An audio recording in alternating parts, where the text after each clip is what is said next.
Ouais, donc moi je suis professeur titulaire à HEC, donc je suis un collègue de François. Et puis en même temps, je suis co-titulaire du réseau de recherche en économie circulaire du Québec. Donc, et puis on a le réseau de recherche en économie circulaire du Québec, en fait, regroupe 240 chercheurs et chercheuses de 15 universités québécoises, des universités et des cégeps, des universités à l'extérieur du Québec aussi. Et en fait, nos préoccupations au réseau sont proches de celles que vous exprimez aujourd'hui. Donc, on a pas mal d'expertise autour. On a parlé d'éco-conception tout à l'heure. On a parlé vers la transition socio-écologique. Donc là, on s'intéresse beaucoup à ça. On s'intéresse beaucoup aux organisations aussi et aux stratégies et aux modèles d'affaires dans les organisations et puis aux stratégies collectives aussi. Tout à l'heure, Emmanuel Hébert parlait de la résilience de l'écosystème culturel. On travaille beaucoup autour de ces thématiques aussi. Assez parlé. Donc, en fait, peut-être on va commencer par une petite ronde de présentation. Présentez-vous rapidement et puis présentez d'où vient la démarche en matière de développement durable ou transition socio-écologique de votre organisation. Il n'y a pas d'Emmanuel pour commencer, donc Caroline. Ça fonctionne. Merci. Bonjour. Caroline Truchon, je suis chargée de projet au Musée McCord-Stewart et je suis co-responsable du développement durable, donc avec ma collègue Martine Couillard. Donc, j'enchaîne tout de suite avec la démarche. Donc, la démarche officielle de l'institution commence en 2012. C'est à la suite de l'appel du ministère de la Culture, des Communications et de la Condition féminine. Donc là, le musée va se doter d'une politique de développement durable qui est basée sur une consultation des employés, mais qui se base surtout sur les outils et les orientations qui sont fournis par le ministère à l'époque. À partir de là, il y a un comité d'aides qui est créé et qui va commencer les premières actions officielles. Et je dis officielles parce que dans les faits, dans tous les services du musée, il y a déjà depuis longtemps des actions qui sont prises et qui sont beaucoup portées par les employés. Donc, pour recycler, faire des achats éco-responsables, favoriser le réemploi. Par exemple, aux expositions, on a depuis 1992 des vitrines, des cadres, on a des murs autoportants qu'on utilise encore. Vous pouvez les voir dans les expositions en ce moment même. Les cadres dans l'exposition Duncan. Donc, ça fait plus de 30 ans qu'on réutilise ce mobilier-là, cet inventaire. Un des principaux problèmes de cette politique adoptée en 2012, c'est qu'elle n'était pas suffisamment, vous en avez parlé là, déjà d'entrée de jeu ce matin, c'est qu'elle n'était pas suffisamment ancrée dans la réalité, la mission, les objectifs, les valeurs de l'institution, mais plutôt calquée sur les principes directeurs du ministère. Donc, en 2021, le musée a entamé un vaste chantier de planification stratégique. Donc, dans une approche d'impact social souhaité, on a consulté plus de 600 personnes. L'idée, c'était de voir comment le musée pouvait contribuer comment il pouvait jouer un rôle pertinent au sein de notre société, puis comment il pouvait contribuer à la transformation sociale et écologique. Et donc, là, il y a eu un énoncé de vision 2027. Il y avait l'idée d'être un agent de changement pour une société plus juste. Donc, on parle de décolonisation beaucoup au musée, mais ça inclut aussi la lutte contre les changements climatiques. On le sait, ça entraîne des inégalités sociales. Puis, il y avait aussi l'idée de devenir une référence en matière de développement durable pour le milieu muséal, mais c'était vraiment la volonté de contribuer activement à trouver des solutions à notre échelle, évidemment, dans un souci de partage d'expertise, de leçons apprises et d'outils. Et donc, ce qui a été intéressant pour nous, c'est qu'on a commencé la rédaction de cette politique-là en même temps que ce vaste chantier de réflexion, ce qui nous a permis d'avoir une politique de développement durable qui est, je pense, vraiment en cohérence avec notre planification stratégique puis notre énoncé de vision 2027. Donc, où est-ce qu'on veut être en 2027?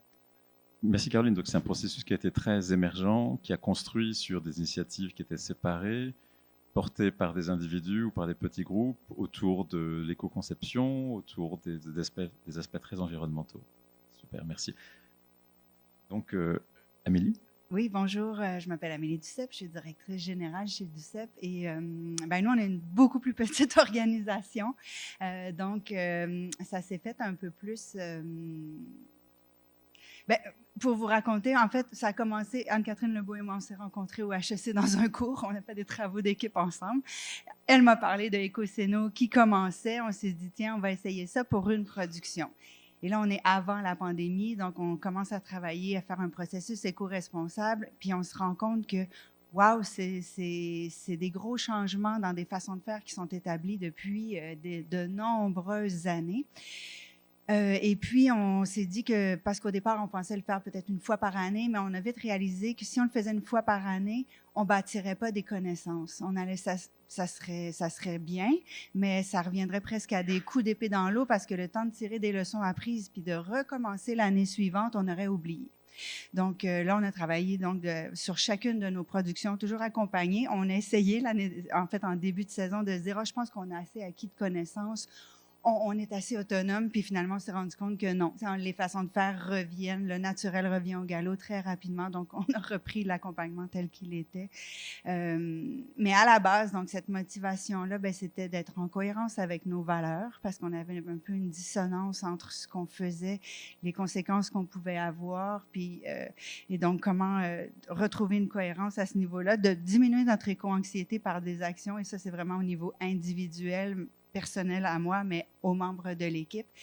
Et puis, donc, on a commencé par l'éco-conception, mais rapidement, on s'est rendu compte que oui, c'était un des axes, mais il y en avait d'autres dans nos actions de compagnie jusqu'à, c'est sûr qu'à chaque année, on a un fonds de réserve qu'on met dans des placements, mais on les met où, ces placements-là? Donc, c'est vraiment aller de façon transversale dans toute l'organisation. Voilà, pour commencer, ça serait ça. Donc un processus qui est sur la construction progressive des connaissances, Exactement. la systématisation et la gestion de ces connaissances. Et il a fallu, à un moment donné, parce que là, on avait des actions, puis on avait l'impression de s'éparpiller dans plein de directions, de ramener ça dans une politique, mais qui s'est faite à plus petite échelle, là, sans des consultations auprès de 600 personnes. On est vraiment une plus petite organisation, mais c'est aussi possible pour des petites organisations de retrouver une cohérence puis de se faire un plan d'action. Voilà. Merci beaucoup, Amélie. Donc, Thomas. Bonjour tout le monde. Moi, je suis directeur général, je suis Thomas Grégoire, directeur général et artistique du Festivois à Trois-Rivières et de l'amphithéâtre Cogeco aussi à Trois-Rivières. Écoutez, le Festivois et le développement durable, c'est une longue histoire d'amour. On a commencé ça en 2007, à une époque où il n'y a pas grand monde qui parlait de ça. Puis, ça fait partie des valeurs de l'organisation. On a toujours souhaité faire un festival qui a des valeurs fortes, alors des valeurs d'accessibilité, c'est encore le cas aujourd'hui, mais à l'époque c'était une plus petite organisation qu'aujourd'hui. Pour vous situer, c'est plus de 6 millions de dollars de budget.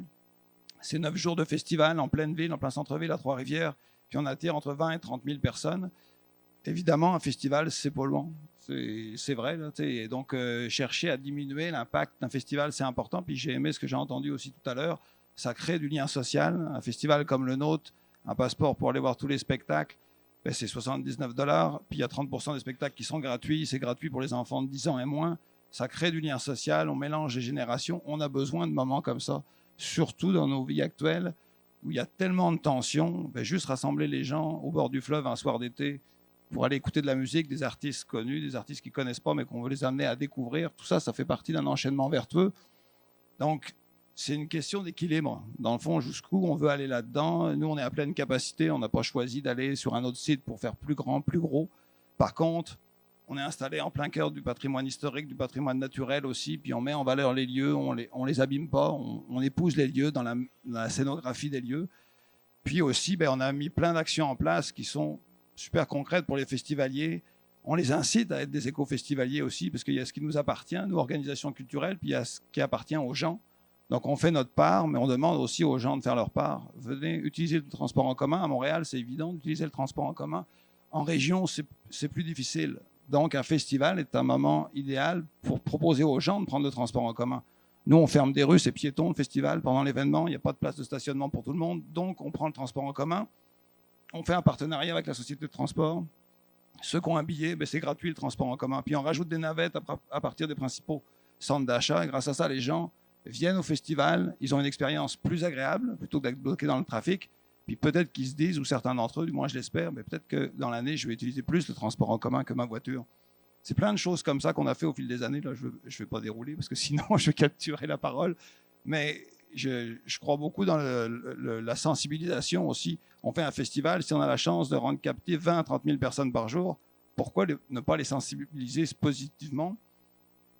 Puis moins on fait la morale, mais plus on rend des services qu'ils trouvent utiles et agréables, mais plus on aura d'impact. Puis c'est pour ça aussi qu'on a mis en place sur notre site des vélos-taxis qui sont gratuits. Puis là, les gens les prennent. Donc là, ils sont en plein cœur historique de la ville de Trois-Rivières. Il n'y a pas d'auto. Ils se baladent de scène en scène grâce au vélo-taxi. Puis là, ils se disent, OK, mais quelle belle expérience. C'est un service pour les gens qui ont plus de misère à marcher. Nous, on trouve de la commandite pour financer ces vélos-là. Puis là, les gens ont commencé à donner des pourboires dans ces vélos-taxis. Puis on s'est dit, mais qu'est-ce qu'on va faire avec cet argent-là? Mais on fait des dons à une organisation caritative. Et c'est comme ça que l'enchaînement peut se passer. Puis pour vous donner une idée, chaque année, on investit plus de 165 000 $ quand même dans tout ce qui est développement durable, l'écologie puis le social aussi, parce que c'est très important. Merci, super. Très inspirant. Maintenant, quels ont été les défis que vous avez rencontrés au fil de ces parcours? Là, qui commence qui veut, en fait?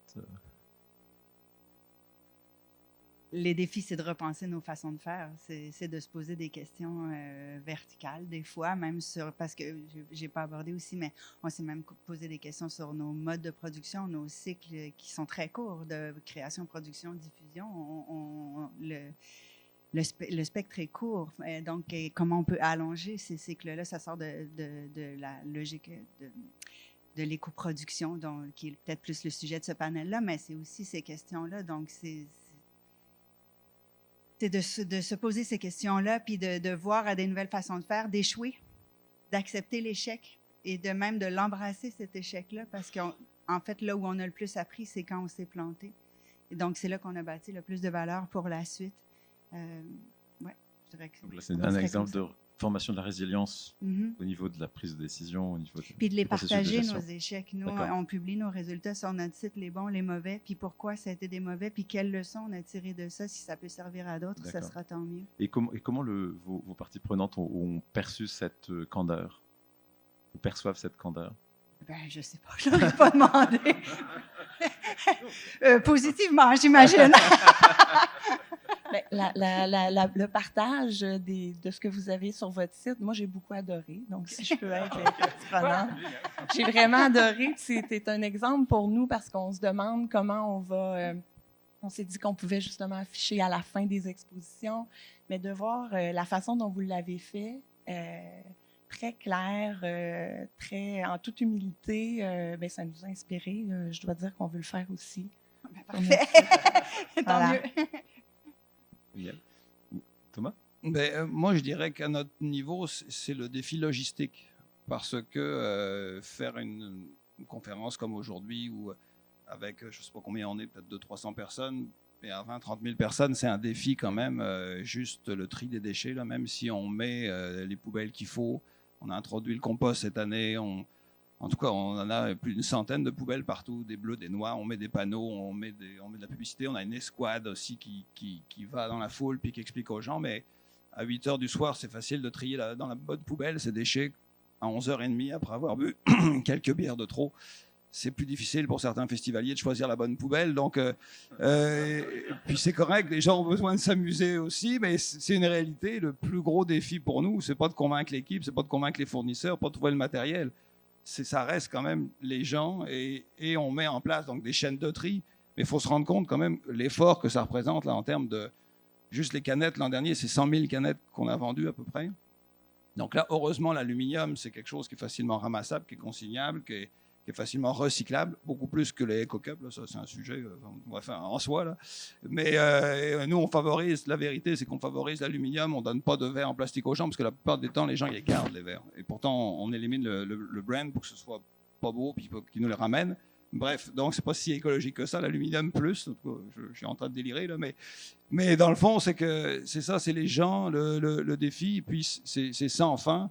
Puis c'est aussi, je dirais jamais que le Festivois est un événement carboneutre. C'est pas vrai. On compense nos émissions de gaz à effet de serre. On a un truc qui est fabuleux à Trois-Rivières qui s'appelle le fonds Éclore, en fait, c'est un marché carbone au niveau local. Donc, c'est eux qui calculent nos émissions. Ils sont spécialistes, etc. Cet argent-là, ensuite, on leur redonne dans le fond. Puis cet argent-là va dans un fonds. Puis ça sert à la communauté qui présente des projets en développement durable. Puis ça aide à financer des projets en développement durable. Donc, ça, c'est un cercle vertueux. Puis là, nous, on dit aux médias qui viennent, à nos fournisseurs, aux festivaliers, compensez vos émissions de gaz à effet de serre. On les incite à le faire. Il y a nous, ce qu'on peut faire. Il y a vous, ce que vous pouvez faire. Dans le cas des médias, c'est très utile parce que souvent, on se retrouve en entrevue, puis bon, ils nous posent des questions là-dessus, mais nous, on sait qui a compensé ou pas, qui a donné. Donc moi, ça m'amuse toujours d'avoir le fond de ça, mais en fait, ça marche de plus en plus, ça devient vertueux, mais le défi logistique est gigantesque. Mais j'ai de l'espoir parce que ça fait longtemps qu'on fait ça. Au début, là, sérieux, les gens, ils faisaient vraiment n'importe quoi, puis même la ville de Trois-Rivières, on voulait planter des arbres pour compenser, ils nous donnaient des terrains qui n'avaient aucun bon sens. Ça a beaucoup changé. Ce que je remarque, c'est année après année, le comportement des gens change positivement. Alors, ça se fait petit à petit. Puis, je suis déjà allé en Suisse, je me souviens, pour aller voir un festival. Puis là, ils font même plus de sensibilisation parce que les gens là-bas, ils sont très sensibilisés. Ils mettent les poubelles, il y a quatre lignes de tri, puis les gens respectent, il n'y a pas un mégot par terre, etc. Mais un jour, on va réussir, je pense, tous ensemble à le faire. Puis ça se fait. Il faut un peu de coercition, un peu d'obligation. Quand j'entends que le calque va mettre ces critères-là, je trouve ça positif. Les commanditaires l'ont fait à une époque. Le ministère du Tourisme du Québec l'a fait. Ça aide les gens à se mettre en mouvement. Il faut commencer doucement. Il faut comptabiliser nos affaires, puis il faut communiquer auprès des gens, puis il faut les inciter eux aussi à faire leur part. Ce n'est pas juste notre responsabilité, c'est aussi la responsabilité du public. Merci Thomas. Donc un processus d'apprentissage collectif aussi, puis avec certains incitatifs qui ont été mis en place. Caroline, oui, par rapport aux difficultés. Par rapport aux difficultés, moi j'ajouterais c'est pas original, c'est le manque de ressources. Donc, d'une part, les ressources financières. Il y a peu on a peu de ressources financières à l'interne, mais il y a peu de programmes aussi, de subventions auxquels on peut avoir accès. Puis, on le voit quand on reçoit des subventions, ça nous aide vraiment beaucoup à avancer. Puis, je dois le dire, le processus qu'on a entamé là, pour la politique de développement durable, ça a été possible parce qu'on a reçu une subvention de la Caisse de dépôt et de placement du Québec. Le fonds est administré par le Fonds d'action québécois pour le développement durable et on a pu être accompagné par le Réseau des femmes en environnement pour cette démarche-là. Mais tout seul, on n'y serait pas arrivé. Donc, vraiment, l'importance d'avoir du financement. Le manque de temps aussi. Martine et moi, là, qui sommes co-responsables, ce n'est pas notre travail à temps plein. Notre travail à temps plein, c'est autre chose au musée. Donc, c'est des tâches supplémentaires. Donc, je pense que ça prendrait des gens dédiés dans les musées, en tout cas, là, pour traiter de ces questions-là, faire avancer les plans d'action. Des gens dédiés et spécialisés aussi. Donc, on le voit, nous, on a commencé à travailler avec la maîtrise en sciences de l'environnement à l'UQAM qui nous ont aidés. Et donc, d'avoir des gens spécialisés pour nous aider à faire avancer des dossiers, ça, c'est super important. Puis en ce moment, on a des étudiants de HEC qui nous aident aussi à faire de la recherche. Et puis, le manque d'outils. On a Creative Green, on a été formés cette année pour cet outil-là, mais c'est davantage pour les arts de la scène que pour les productions muséales, donc il faut quand même l'adapter. Et puis, les espaces, on en a parlé tout à l'heure, nous on travaille avec des espaces qui n'ont pas été créés pour ce qu'on fait, des espaces petits, désuets, avec des contraintes patrimoniales aussi. Donc, il faut partir de ce qu'on a pour y arriver, pour amener une transition énergétique de ces bâtiments-là. Puis je reviens au début de ma boucle, ça prend de l'argent aussi pour faire ça. Donc, c'est les défis que j'ajouterais. D'accord, et puis maintenant, Thomas? Je ne sais pas si... je pensais à l'argent, justement, qui est quand même un peu le nerf de la guerre. Puis c'est sûr que du côté des subventions, ça peut aider. Puis les commandites, de plus ça va, plus les entreprises sont très sensibles à ça.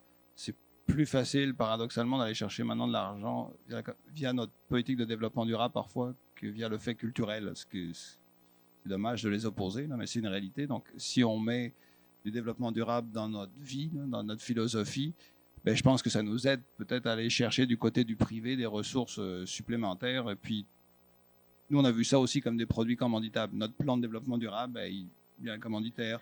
Donc, à chaque fois, ça nous permet de financer ça, puis ça va du haut vers le bas. Puis, je suis assez ambivalent avec la question de aussi, est-ce qu'on doit avoir un spécialiste dans chaque organisation? Ça dépend de la taille de l'organisation, parce que il ne faut pas qu'il joue un rôle difficile auprès des autres en disant, en allant voir tous les secteurs, n'oubliez pas, il faut faire du développement. Il y a un côté, là encore, moraliste. Ça prend, par contre, des formations, des spécialisations, mais quand c'est réparti dans l'équipe, mais du haut vers le bas, mais que les directions aussi donnent du temps pour faire ça, c'est peut-être un peu plus inclusif, parce que ça me fait penser un peu aux réseaux sociaux il y a quelques années. Là, tout le monde disait on n'a pas le temps de gérer ça, les réseaux sociaux, il faut avoir une ressource, etc. Puis aujourd'hui, c'est naturel, maintenant c'est intégré dans nos affaires, le développement durable.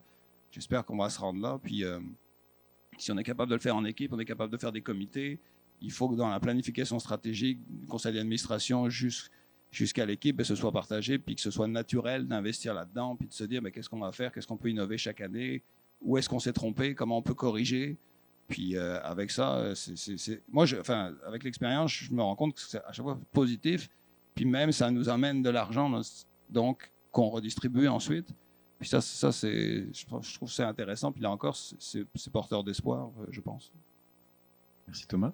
Maintenant, comment vous voyez les prochaines années, juste en matière de contribution de vos organisations à la transition socio-écologique, et puis plus généralement?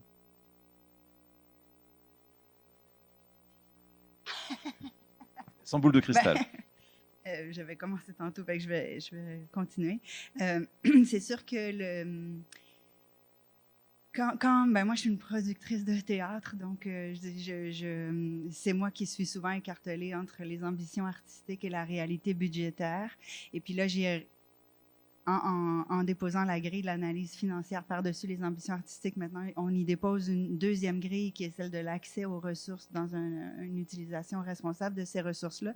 Fait que maintenant, je me sens écartelée entre 3 pôles, pas 2.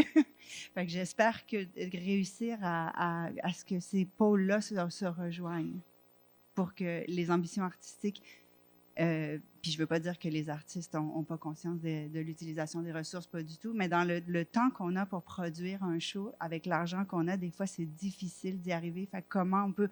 Et c'est là où l'accompagnement d'Écocéno, puis qu'un rôle à l'interne ne serait pas d'être une police, mais au contraire, une aide pour trouver ces solutions-là.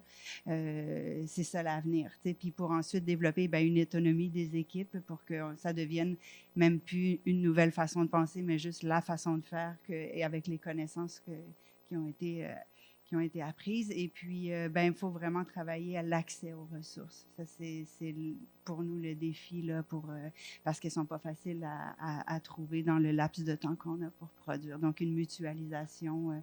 On travaille avec Écocéno pour mutualiser certaines de nos ressources via nos entrepôts qu'on a tous dans des lieux différents. En ce moment, les théâtres, certains théâtres veulent se regrouper et avec un accompagnement d'Écocéno pour mutualiser ça. Donc ça va faciliter le buy-in, excusez-moi l'anglicisme, mais des équipes de production, entre autres. Merci beaucoup, Amélie. Thomas Moi, comme je vous dis, je suis optimiste sur les pratiques, sur le fait qu'il faut que ce soit intégré totalement dans notre mode d'organisation, dans notre construction. En fait, c'est pas un truc qu'on ajoute, puis ça fait partie de ce qu'on doit faire de toute façon. Puis je pense que les gens le comprennent. Des fois, le public aussi, nous, on distribuait à une époque 200 000 dépliants un peu partout.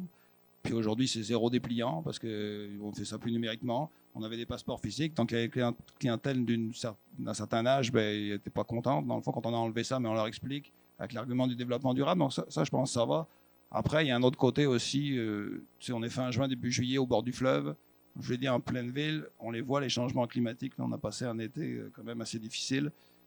Chaleur extrême, orage violent, smog, etc. Ça a des conséquences aussi sur nous, sur les artistes, sur la clientèle. Donc, on ne peut pas prendre ça en compte, mais à notre petit niveau, qu'est-ce qu'on peut faire, nous, pour essayer de se servir d'un festival pour sensibiliser les gens, essayer de diminuer le plus possible notre impact, se remettre en cause, puis essayer de faire des nouvelles actions chaque année, d'être innovant, puis d'avancer, parce que le portrait global, il me fait un peu plus peur que ce que nous, on est capable de maîtriser. Puis, c'est ça, c'est sûr qu'il faut penser aussi l'avenir. Puis même dans notre développement, quand j'entendais il y a quelques années, on se serait dit, on est atteint à pleine capacité, on va changer de site.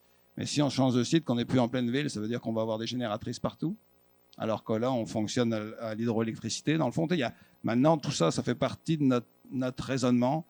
Puis les changements climatiques, à part chercher à s'adapter, mais il y a des éléments, enfin la force des éléments fait que notre capacité d'adaptation aura quand même certaines limites. Donc faisons le maximum. J'ai l'impression quand même que ça bouge dans le bon sens. Puis plus les gens vont aller dans des théâtres, dans des salles de spectacle, dans des festivals où ce sera, on va les pousser à être un peu plus durables. Je pense que ce sera bien. Et je pense par contre que la culture, c'est notre responsabilité d'être en avant là-dessus, d'être en avance, de dire aux gens, c'est notre rôle, ça a toujours été comme ça, le milieu culturel, mais pas de là à en faire une charge morale, puis que c'est notre responsabilité à 100%. On a un vecteur positif, on fait du spectacle, on fait des arts de la scène, des arts visuels, du patrimoine, et ainsi de suite. Quel beau moyen de sensibiliser les gens.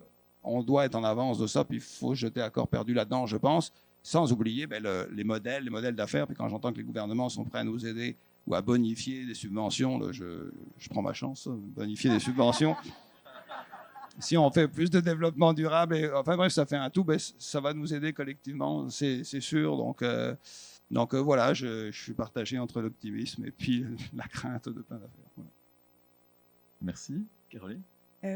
Oui, ben nous, il y a vraiment plein d'éléments de réponse que je pourrais donner. Là, j'essaie de choisir lequel.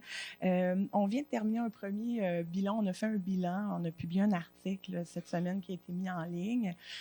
Puis on s'est rendu compte en faisant ce bilan-là qu'on était beaucoup dans une phase, dans la première année, dans une phase de collecte de données, d'implantation aussi, donc par rapport au calcul des GES, travailler avec l'outil Creative Green. On a aussi développé une politique, on a écrit une politique d'approvisionnement responsable. On a développé un outil pour essayer de donner de s'appuyer pour que les employés puissent s'appuyer sur des critères d'achat. Et donc, on est en train de mettre ça en place. Donc, on va beaucoup chercher des données, on implante. Puis, je pense que la prochaine étape, ça va être de se donner des cibles pour améliorer puis voir nos résultats. Et puis, dans les réflexions à venir pour nous, il y a beaucoup l'idée de comment on peut justement être plus sobre ou atteindre une certaine, peut-être de voir un peu de décroissance dans ce qu'on fait. Donc, tout ce qui touche la gestion des collections, la gestion durable des collections, on commence à en entendre parler de plus en plus. Donc, pour éviter de collectionner à l'infini, pour s'assurer que ce qu'on collectionne, on a les ressources à l'interne pour le traiter aussi, donc d'avoir l'espace pour l'entreposer, d'avoir quelqu'un qui est spécialiste, qui est capable de le documenter, de s'assurer qu'on va pouvoir l'exposer aussi.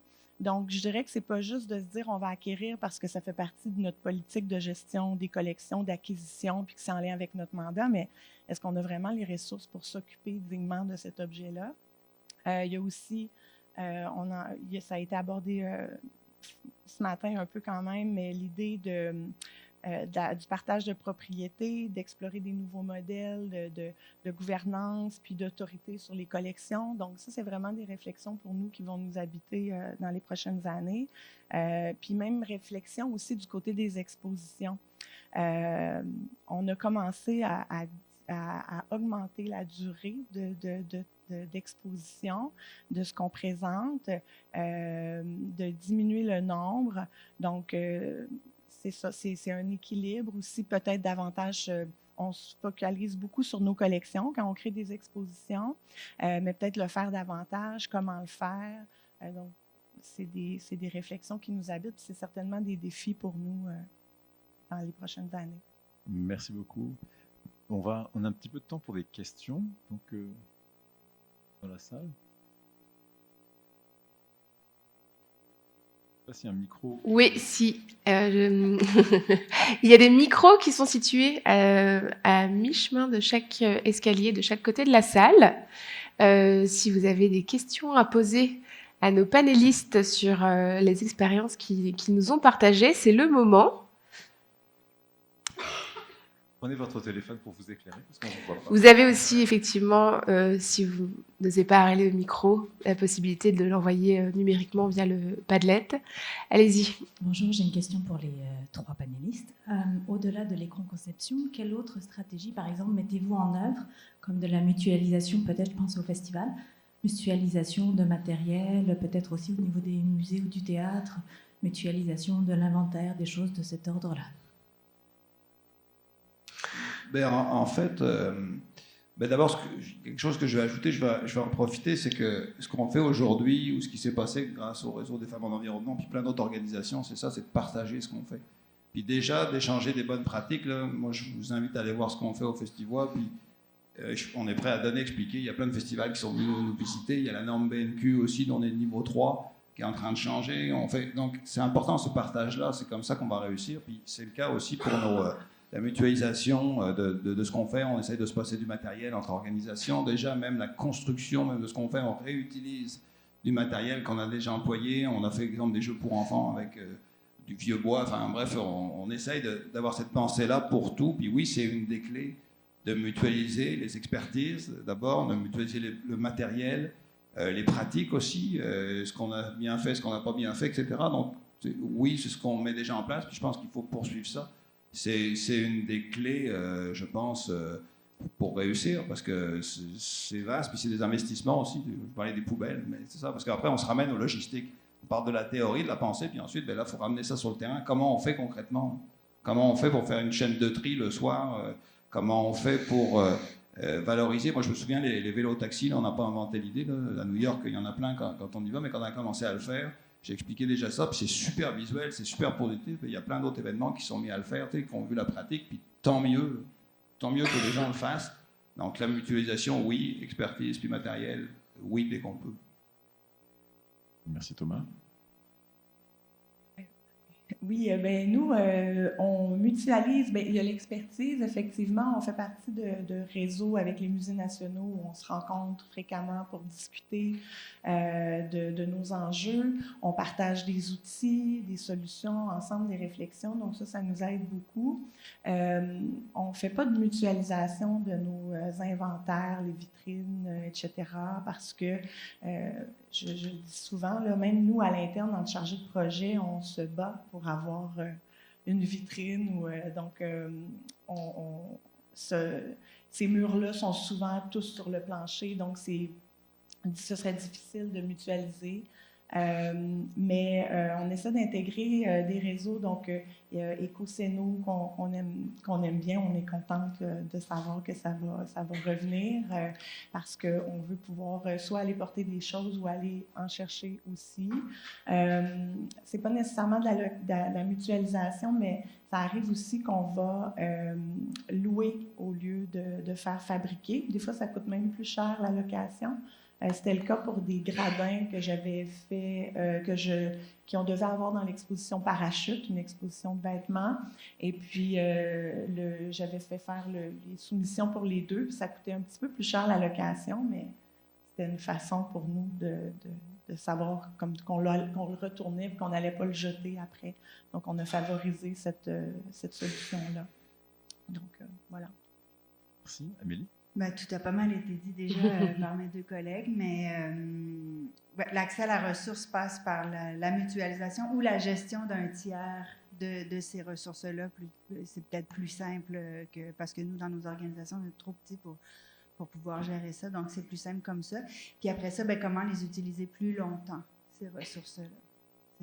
C'est un défi important. Dans lequel serait prolonger la diffusion.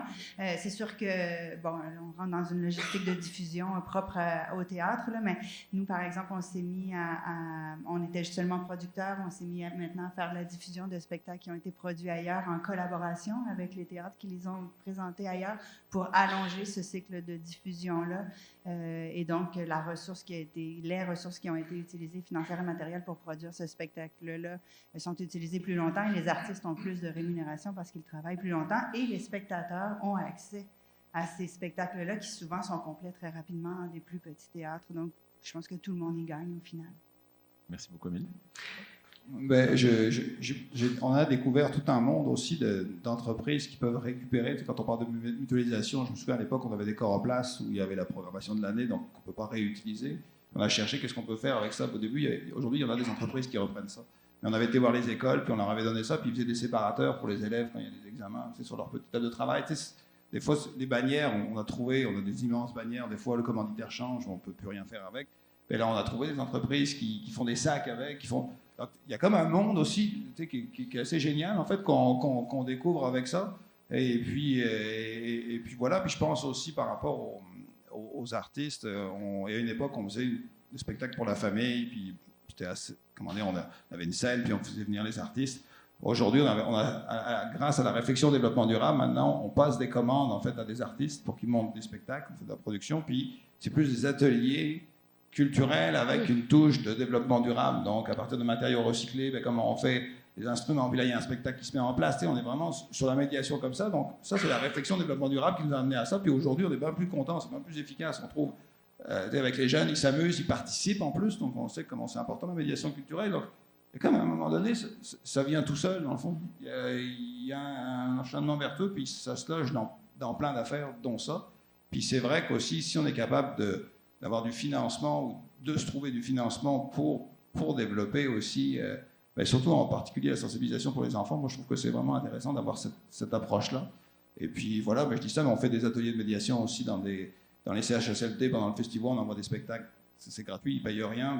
C'est important pour nous, aussi important que de réunir 20 000 personnes. Comme en ce moment, on est à Carpe Diem, c'est une maison qui lutte contre Alzheimer. On fait des ateliers aussi comme ça. Donc, c'est chouette, ça fait du bien. Et puis, quand on parle de gestion des ressources humaines dans les équipes, parce que je suis aussi directeur général, mais en fait, on parle beaucoup de marque employeur, de tout ça, puis heureusement, c'est essentiel. Mais ça fait partie aussi d'une gestion des ressources humaines qui est efficace. Puis, on est tous fiers dans l'équipe de faire des choses comme ça.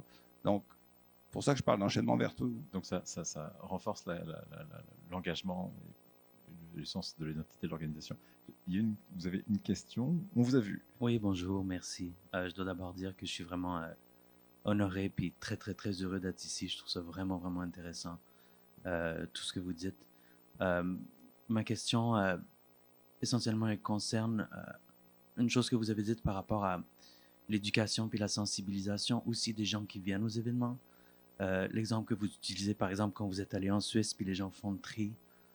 Nous, de notre côté, je travaille avec les premiers vendredis, donc c'est-à-dire un regroupement de cuisine de rue qui vise aussi à offrir une offre culturelle. Puis on sait qu'on est extrêmement à la traîne par rapport à la gestion des déchets, notamment des déchets alimentaires, parce que c'est à la base de notre offre. On a un contrôle sur ce qu'on peut demander aux gens qui participent, aux restaurateurs qu'on invite, mais on est encore extrêmement dans des grandes difficultés par rapport à la gestion, le tri des déchets, tout ça. Puis je pense aussi que, at large, toutes les offres culturelles en général tournent autour d'une offre alimentaire minimale. Dans un musée ou dans un théâtre, il y a des bouchers, il y a des bars, il y a toute cette question-là des déchets que ça peut causer. Ma question est la suivante. Est-ce que vous verriez d'un bon œil une initiative où on serait capable, par exemple, de construire des capsules de vulgarisation de comment gérer ces déchets quand on est un festivalier ou une festivalière, quelque chose qui pourrait être ensuite partagé dans plusieurs organismes culturels adaptés puis mis dans les réseaux sociaux, qui serait donc une espèce d'initiative où on prend les gens avant qu'ils arrivent à l'activité à laquelle ils vont participer, pour les sensibiliser par rapport à ça. L'idée que j'ai derrière, c'est que souvent, quand on devient consommateur, puis on quitte, ou consommatrice chez soi, on oublie un peu ces règles-là que nous, on s'impose à la maison, puis on fait comme si notre devoir des citoyens n'était plus nécessairement important parce qu'on a payé pour être là, puis ça nous donne un peu une espèce de droit. Donc je me dis, est-ce que là, il n'y a pas une espèce de truc avec... j'improvise, mais est-ce que ça pourrait être quelque chose où, pour revenir sur le thème de la mutualisation, justement, on pourrait se mettre ensemble pour travailler là-dessus? Merci. Oui, c'est une bonne idée. C'est des choses qu'on a mis en place sur nos écrans géants. On a une vidéo, soyez un éco-festivalier. Toutes nos communications, on incite les gens à faire leur part tout le temps. Puis on leur fait, c'est très animé, il y a des petits dessins, il y a des panneaux partout, choisissez la bonne poubelle.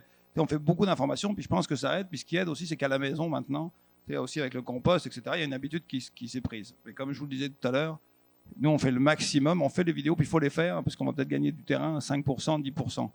Mais ça va être long. Ça va être long, parce qu'à un moment donné, il y a une... Je ne sais pas pourquoi, là. Puis, des fois, oui, je vous l'ai expliqué tout à l'heure, à la fin d'une soirée arrosée, c'est un peu plus difficile d'être lucide. C'est aussi que, c'est ça, on met des îlots de tri, on met de l'information, on met de l'éducation. Donc, oui, il faut le faire. Est-ce que ça résoudra pas est-ce que ça résoudra l'ensemble du problème? Non. Mais est-ce que ça va aider? Oui, sans aucun doute, parce que moi, je vois quand même un mouvement là-dedans. Puis aussi pour les restaurateurs, justement, dans nos salles de spectacle, dans nos musées, plus on sensibilise aussi nos fournisseurs. Donc nous, on fait le choix d'avoir que des gens de notre ville ou de notre région pour réduire aussi l'impact. On leur dit, c'est important les produits. Avant, on avait, je sais pas, dans un festival, on en retrouvait de la poutine et puis c'est à peu près tout. De la junk food dans le fond, mais aujourd'hui, on a une plus grande diversité. Puis il se trouve que les gens aiment ça. Ils arrivent plutôt sur le site. Il y a des zones pour ça. Ils connaissent des restaurateurs locaux. Ils découvrent les produits.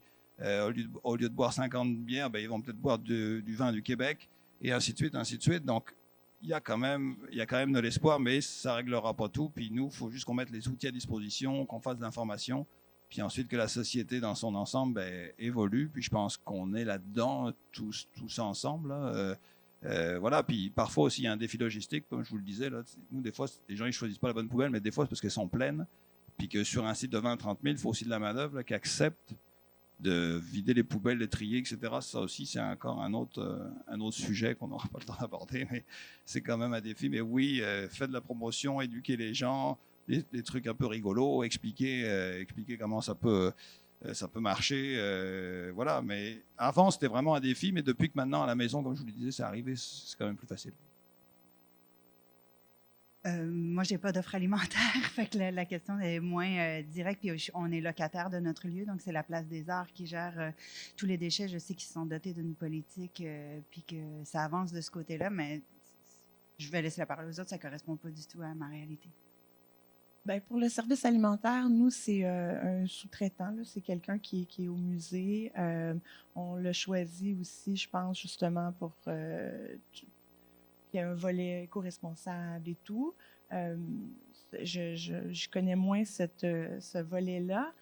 Par contre, tout ce qui est... Je pense que la plupart des institutions maintenant, puis même des événements, ils communiquent ces informations-là de comment, qu'est-ce qu'on attend des visiteurs. Peut-être pas ce qu'on attend des visiteurs, mais ce qui est encouragé. Donc, nous, sur la page du musée, dans Planifier votre visite, on a ajouté une section éco-gestes. La SMQ le fait lors de son congrès. Donc, apportez votre tasse, apportez votre sac si vous passez à la boutique. Donc, plein de gestes comme ça qui peuvent être faits. Donc, c'est déjà, je pense que les gens le communiquent déjà beaucoup dans les organismes. Merci beaucoup.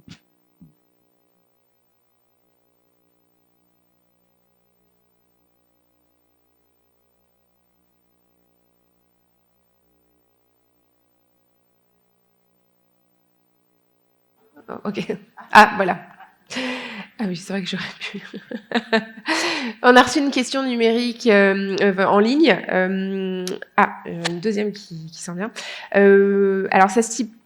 Je ne sais pas si vous allez être en mesure de répondre parce que ça concerne les tournées de production. Quelles sont les options et les perspectives écologiques pour le transport des productions en tournée? Alors, je sais que vous êtes quand même un peu, peut-être pour le festival. Ouais. Disons qu'à un moment donné, est-ce que, par exemple, en tant que programmateur, on tient compte des tournées des artistes pour optimiser peut-être les itinéraires ou même vous dans vos programmations en général? Ben nous, on fait 1 à 2 tournées par année depuis 51 ans. Puis les itinéraires ont toujours été bâtis de façon logique pour ne pas se promener. Mais c'était une raison à l'époque économique et maintenant s'ajoute un critère environnemental, mais ça n'a pas changé la façon dont on les organise. Les comédiens ne partent pas en 8 voitures, on les regroupe dans un minibus. On a ce genre de comportement-là. Je considère que c'est très important. Je sais que il y a un coût GES, mais amener la culture en région, c'est super important et ça doit être pris en compte dans l'évaluation. Pour moi, c'est presque non négociable. Pour moi, c'est très important qu'on continue à tourner, mais bien sûr, on le fait de façon le plus éco-responsable possible. On demande aux salles qui nous accueillent d'avoir des gestes éco-responsables pour les collations, etc. Mais pour moi, c'est très important. On calcule le GES qu'on fait, puis ensuite, on fait une compensation carbone, soit pour des arbres ou soit des organismes à la mission sociale, comme là, on fait, c'est Manikanetich, notre pièce adaptée du roman de Naomi Fontaine.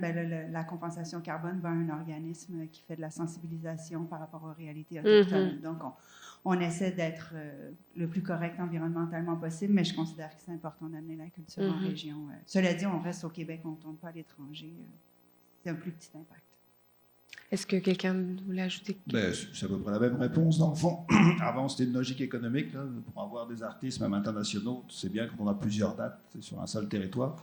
C'est sûr que, comment dire, ça, c'est un bout qu'on ne maîtrise pas. Donc, nous, on calcule les déplacements que ces artistes-là font. Ok. Puis, nous, on compense sur le marché carbone, dans le fond. Parce que, évidemment, quand on va aller chercher, je sais pas, à Montréal, à l'aéroport, on fait des transports collectifs, des choses comme ça, mais et je vous dirais pas qu'on a qu'on est prêt à renoncer à faire déplacer les artistes, puis il faut pas, parce que la culture en région, c'est important aussi. Puis après, c'est limité, mais par contre, les artistes, au fil des années, demandent, en fait, quand ils arrivent aussi, ils veulent consommer des produits locaux, ils veulent pas de bouteilles en plastique. Plus ça va, plus c'est comme ça. Donc, il se trouve que nous, c'est ce qu'on cherchait à faire, c'est ce qu'on fait. Donc, eux aussi, ils ont une sensibilité par rapport à ça. Après, c'est aussi leur métier. Il faut qu'ils puissent faire leur métier, se déplacer, aller à la rencontre du public. Donc, c'est un équilibre. Pareil, c'est une question de choix, comme je vous disais au début. C'est polluant en festival. Si on n'en fait pas, on va moins polluer. Mais il y a le lien social. Oui. Il y a la valorisation de notre culture aussi qui est importante là-dedans. Donc, c'est une question d'équilibre. C'était un peu ce qui était évoqué en entretien d'ouverture aussi, de trouver un peu nos combats et puis de ne pas agir sur tous les plans. Une dernière question, rapidement. Est-ce que vous réalisez un portrait de vos émissions de GES? Puis c'est quoi les points faibles? Est-ce que vous savez c'est quoi vos pôles vraiment d'émissions les plus forts? Nous, on a commencé, là, on a fait un premier test avec un vernissage, donc on a calculé, on a sondé les visiteurs et tout. Puis on a fait pour une exposition. Je ne suis pas en mesure de dire est-ce que c'est bon, est-ce que c'est Non, c'est les premiers chiffres. Par contre, je dirais que ce qui est plus, où est-ce qu'on consomme le plus, c'est sûrement le bâtiment. Donc, à voir comment le rendre plus éco-énergétique. Mais c'est vraiment là, je pense, Okay. parce qu'au niveau des expositions, par moment, on réemploie 90, 95. J'ai même vu des expositions où on employait à 100% le matériel qu'on avait déjà. Donc, c'est pas là où on a le plus d'empreintes. Ok. Ouais.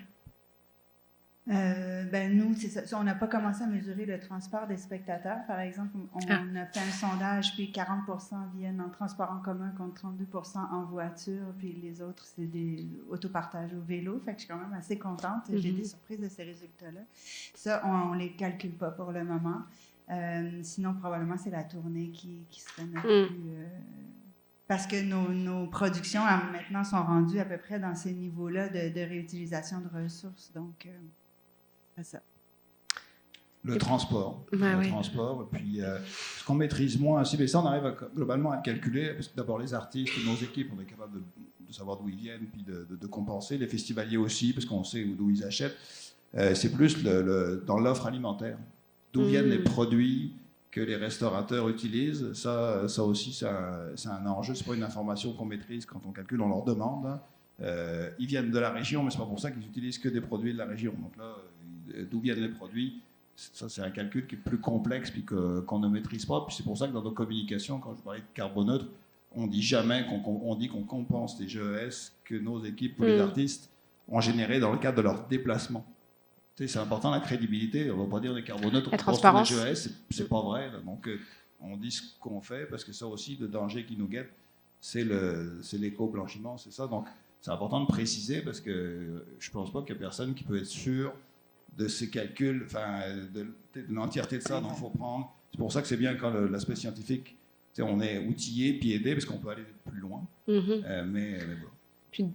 Oui, puis quand on utilise un matériau recyclé, par exemple, qu'on aurait acheté usagé à quelqu'un, il y a un transport pour aller le chercher plutôt que tout acheter neuf à la même quincaillerie. Puis là, ça devient très difficile à calculer à la grosseur d'organisation qu'on a. Il y a des limites aussi à ce qu'on est capable de faire, puis au gain qu'on a à le faire aussi. C'est toujours le gain versus l'effort. Il faut être efficient dans nos décisions, nos gestes. Ça peut être étourdissant, en effet. En tout cas, merci pour vos témoignages, parce qu'on a une belle variété et de pratiques et de contextes, mais aussi d'actions, en fait, chacun à votre niveau. Puis, c'est toujours très intéressant de voir les défis, ils sont nombreux, les efforts nécessaires, mais surtout les belles histoires qui en découlent, les réussites et les apprentissages. Puis ça, c'est quand même une belle motivation. Merci donc à vous tous pour cette belle intervention. Emmanuel Benoît-Rofflet, Amélie Duceppe, directrice générale du CEP, Thomas Grégoire, directeur général et artistique de Festivois, Caroline Truchon, chargée de projet exposition et co-responsable du comité de développement durable du musée McCord Stewart. Merci beaucoup pour votre intervention.